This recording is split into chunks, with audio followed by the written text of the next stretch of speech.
Selanjutnya gambaran dari alveolus paru-paru adalah kira-kira seperti yang terdapat pada gambar berikut.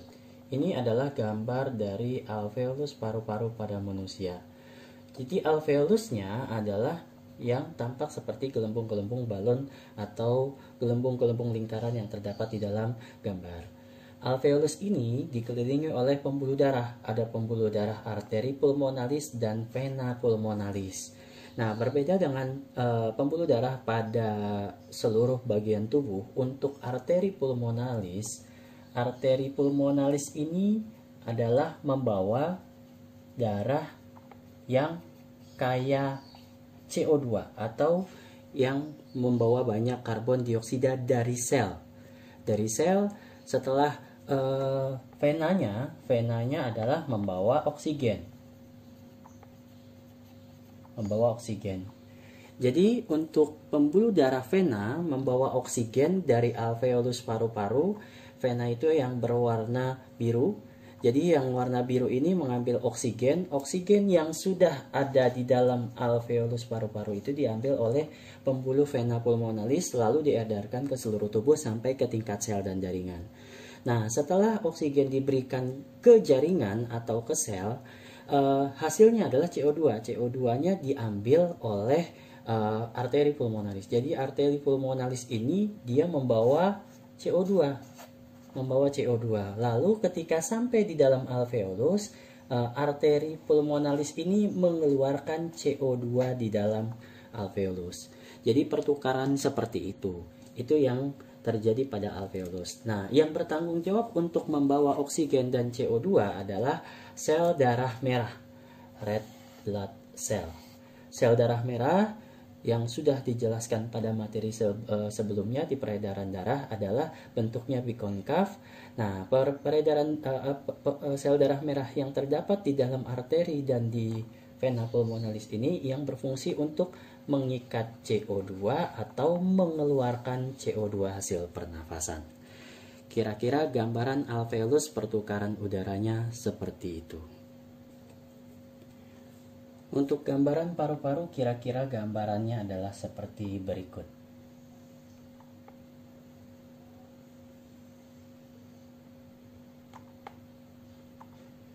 Jadi untuk paru-paru yang sebelah kanan itu terdiri dari 3 lobus. Kalau misalnya di gambar sebenarnya kita bisa melihat dari lapisan-lapisan yang ada di paru-paru.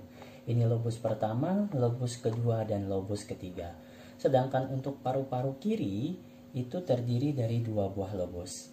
Jadi ketika paru-paru kanan ini mempunyai 3 bronkeolus. Yang ketiganya mewakili jumlah lobus pada paru-paru. Sedangkan untuk paru-paru sebelah kiri itu hanya terdiri dari 2 buah lobus. Kira-kira seperti ini. Nah, untuk paru-paru sendiri bahasa latinnya adalah pulmo. Dilapisi oleh selaput paru-paru. Selaput paru-paru ini terdiri dari 2 lapisan yang di tengah-tengahnya terisi oleh cairan. Pelapis paru-paru ini disebut dengan pleura. Jadi pleura ini berfungsi untuk melindungi paru-paru ketika dia mengembang dan mengepis. Ketika kita menghirup napas, paru-paru ini akan mengembang dan udara akan masuk. Ketika kita menghembuskan nafas, paru-paru akan mengecil karena mengeluarkan udara. Mengembang dan mengepis itu untuk mengurangi gaya gesek, makanya dilindungi oleh lapisan yang disebut dengan pleura. Selanjutnya ke mekanisme pernafasan. Mekanisme pernafasan tadi sudah dijelaskan pada part 1 bahwa mekanisme pernafasan itu terdiri dari inspirasi dan ekspirasi. Yang pertama adalah mekanisme inspirasi. Untuk mekanisme pernafasan secara garis besar terbagi menjadi 2. Ada pernafasan dada dan pernafasan perut. Yang kedua adalah pernafasan perut. Jadi manusia itu melakukan 2 pernafasan sekaligus. Biasanya ada pernafasan dada ketika posisi badan sedang tegak atau pernafasan perut ketika posisi badan sedang berbaring. Untuk pernafasan dada yang berperan adalah otot antar tulang rusuk. Jadi di antara tulang rusuk manusia terdapat otot yang untuk mengembang dan mengempiskan paru-paru atau mengangkat dan menurunkan rongga dada. Untuk pernafasan perut yang berkepentingan adalah otot diafragma.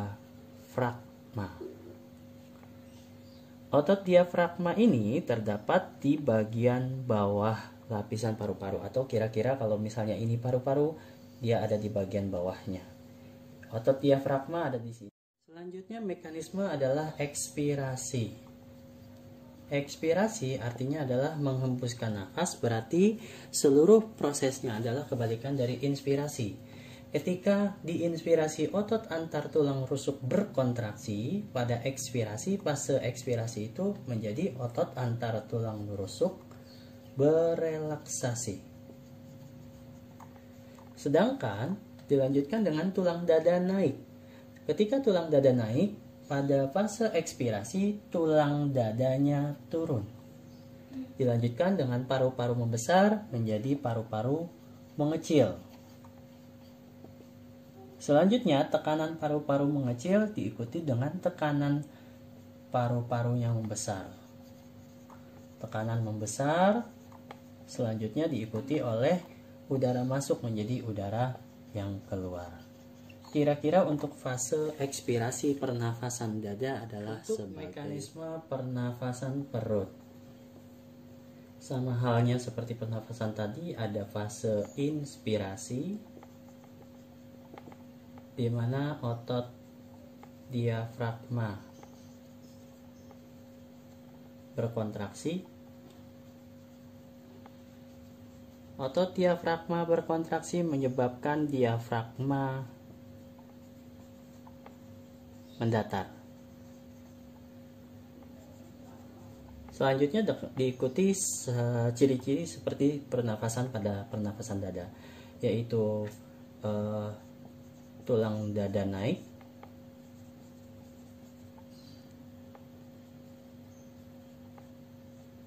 paru-paru membesar,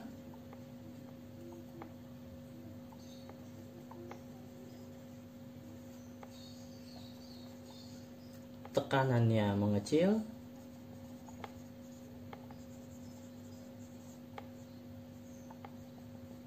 udara masuk. Sedangkan fase ekspirasinya berarti adalah kebalikannya. Ditandai dengan otot diafragma berelaksasi. Jadi untuk secara lengkapnya adalah otot diafragma berelaksasi. Ini dituliskan hanya kebalikannya. Lalu diafragmanya mendatar menjadi diafragmanya melengkung.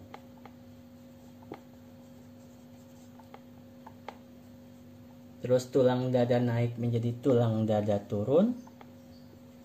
Paru-paru membesar menjadi mengecil. Tekanan mengecil menjadi tekanan membesar.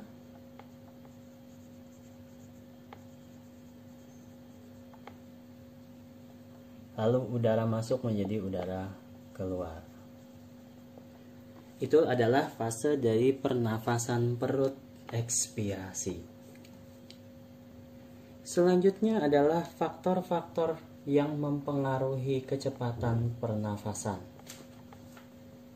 Faktor-faktor yang mempengaruhi kecepatan pernafasan. Yang pertama adalah usia. Untuk usia anak-anak, pernafasannya jauh lebih cepat dibandingkan dengan pernafasan dewasa. Selanjutnya jenis kelamin. Jenis kelamin untuk laki-laki kecepatan pernafasannya lebih cepat daripada wanita atau perempuan. Selanjutnya suhu. Suhu tubuh, ketika suhu tubuhnya panas, kecepatan pernafasannya lebih cepat daripada suhunya rendah atau suhunya dingin. Artinya ketika suhu di luarnya lebih panas, berarti kecepatan pernafasan kita juga akan lebih cepat. Selanjutnya adalah posisi tubuh. Posisi tubuh ketika kita berdiri, itu kecepatan pernafasannya lebih cepat daripada posisi kita tidur. Atau ketika kita sedang berbaring, berarti kecepatan pernafasannya lebih rendah daripada pada berdiri. Selanjutnya adalah aktivitas. Makin banyak aktivitas berarti kecepatan pernafasannya juga akan lebih cepat. Banyak aktivitas, kecepatan pernafasannya jauh lebih cepat daripada kita hanya diam. Itu adalah faktor-faktor yang mempengaruhi kecepatan pernafasan. Selanjutnya adalah volume pernafasan. Pada manusia dikenal istilah-istilah pernafasan dan volume-volumenya. Yang pertama adalah volume udara tidal. Tidal atau pernafasan biasa. Artinya adalah ketika kita melakukan pernafasan tidal berarti inspirasi dan ekspirasi biasa. Volumenya adalah 500 cc atau 0,5 liter. Yang kedua ada udara komplementer. Udara komplementer ini adalah udara yang masih dapat masuk setelah inspirasi normal. Artinya ketika kita menghirup udara, kita masih bisa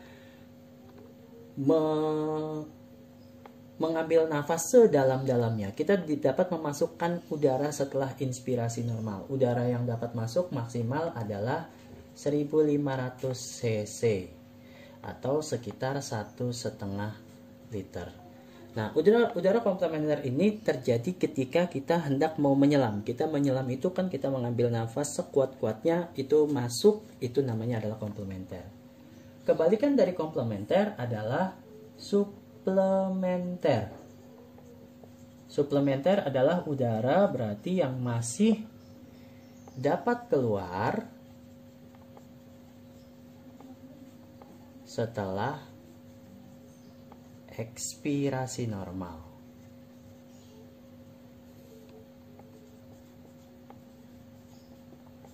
Volumenya 1500 cc atau 1,5 liter. Ini contohnya adalah ketika kita meniup balon. Kita meniup balon itu kan kita menghembuskan atau mengeluarkan udara sekuat-kuatnya setelah mengeluarkan secara normal. Yang terakhir adalah udara residu atau udara cadangan. Ini adalah yang terdapat dalam paru-paru. Kalau residu berarti cadangan itu dia hanya tersimpan di dalam paru-paru. Di dalam paru-paru itu kurang lebih volumenya adalah 1000 cc atau 1 liter. Nah, dari sini berarti kita bisa mengetahui kapasitas total paru-paru manusia. Kapasitas totalnya berarti 500 ditambah 1500 ditambah 1500 ditambah 1000. Yaitu gabungan dari seluruh pernafasan tidal, pernafasan komplementer, pernafasan suplementer, pernafasan residu. Atau kita tuliskan 0,5 liter ditambah 1,5 liter ditambah 1,5 liter ditambah 1 liter, yaitu 4,5 liter kapasitas total paru-paru pada manusia. Sedangkan yang satu lagi adalah kapasitas vital paru-paru. Kalau untuk kapasitas vital paru-paru itu berarti tanpa residu. Artinya udara tidal 0,5 liter ditambah dengan komplementer 1,5 liter ditambah suplementer 1,5 liter tanpa residu berarti 3,5 liter kapasitas vital paru-paru pada manusia. Selanjutnya adalah kelainan.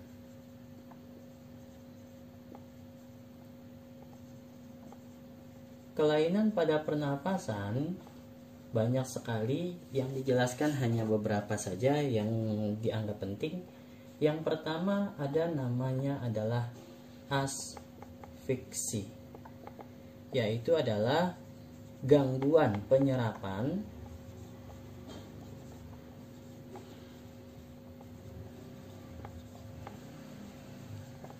oksigen dalam paru-paru.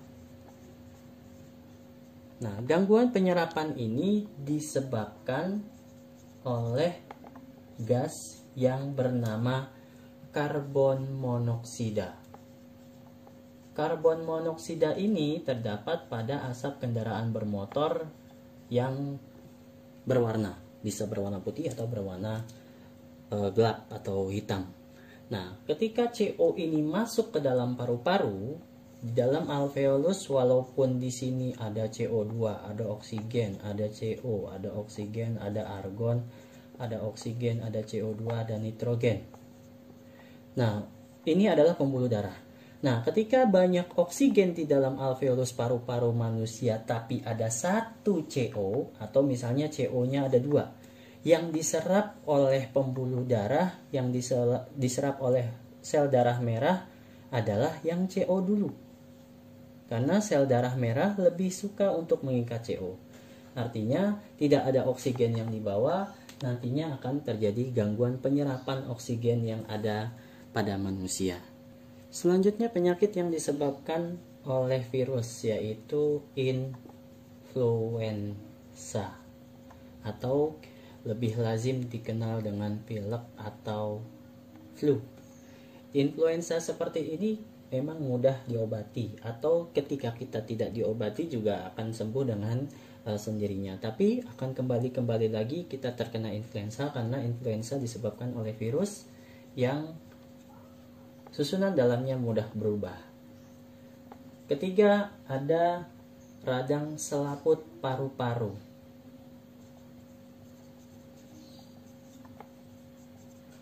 Radang selaput paru-paru atau dikenal dengan pneumonia disebabkan oleh bakteri yang berhubungan dengan pneumonia. Pneumonia yaitu Streptococcus pneumonia. Penyakit selanjutnya ada TBC. TBC disebabkan oleh bakteri. Pneumonia disebabkan oleh bakteri, yaitu Streptococcus pneumonia. Untuk TBC juga disebabkan oleh bakteri, namanya Mycobacterium